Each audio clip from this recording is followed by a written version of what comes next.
The Trump administration just admitted something extraordinary, and they are acting like, of course, it's obvious.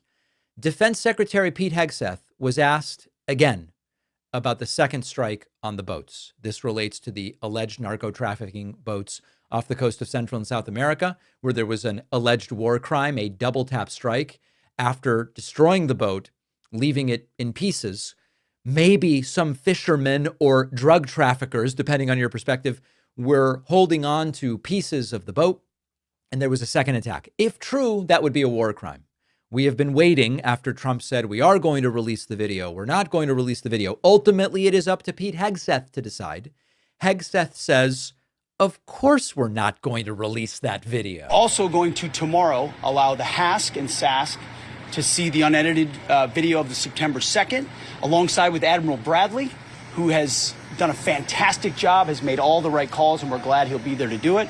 But in keeping with long-standing Department of War policy, Department of Defense policy, of course, we're not going to release a top secret, full unedited video of that to the general public. HASC and SASC and appropriate committees will see it, but not the general public. This is a very revealing answer, but it is not a reassuring answer, because no one asked for a classified briefing package. Nobody asked for raw intelligence feeds.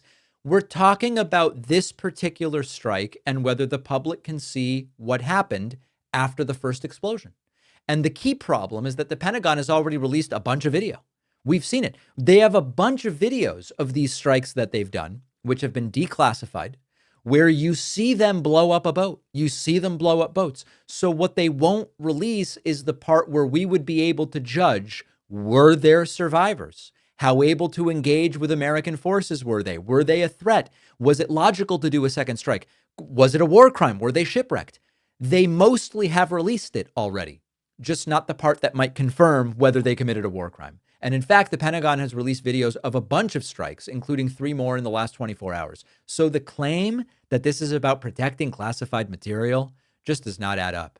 What they are refusing to release is not the strike. It's the aftermath, because that's at minimum where the war crime would be. Specifically, the part that would let us answer some uncomfortable questions. Were there survivors after the first strike? Could they have threatened American forces? Were they incapacitated? Was there any military necessity for that second strike? If the answer to those questions were shown to be no by the full video, the second strike becomes a war crime, double tap. And deliberately striking survivors after an initial attack is a war crime. That is not a partisan talking point. That is established international law. And the pattern here is they release most of the video to try to claim transparency. They release enough to show we are strong, we are big, we are orange. I'm sorry, no, not orange. We are powerful. But then they withhold the portion that would determine whether a war crime was committed. So this is an administration that wants credit. They don't want accountability, and they certainly don't want blame. This is not standard. This is very selective and unusual. And this is how you hide misconduct. If the second strike was clean, justified, and lawful, prove it by releasing the footage. You could end the criticism if you release the video of the second strike and it shows that it was a justified strike. Candidly, I don't know how the hell it would show that. But if you believe what you have been saying, which is legal, necessary, self-defense, all this stuff, end the controversy, release the video, and they're not going to do it. Instead, they're saying, trust us. And this is the same administration that says we don't need Congress to investigate. This is the same administration that says we saved lives by bombing this boat.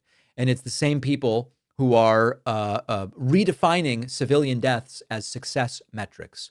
So Hegseth is really giving up the game. They are doing the cover-up. It is not because of what they released. It is because of what they will not release. Appreciate you watching. Stick around for this next video, and don't forget to hit subscribe so you actually see our uploads. You can also catch the full podcast on Spotify and Apple Podcasts.